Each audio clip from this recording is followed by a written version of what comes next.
Hi there guys, today we're going to talk through a repair on the Mavic Mini.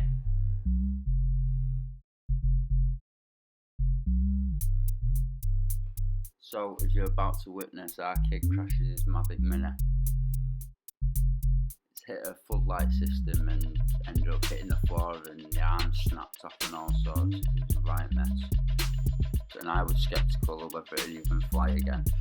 But I thought I'd have a look on the internet anyway, see if there was any kind of repair videos, anything. There was nothing. So I'm here today to let you know if you use a good little bit of glue on there, your drone will be up and flying again in no time. Take care guys.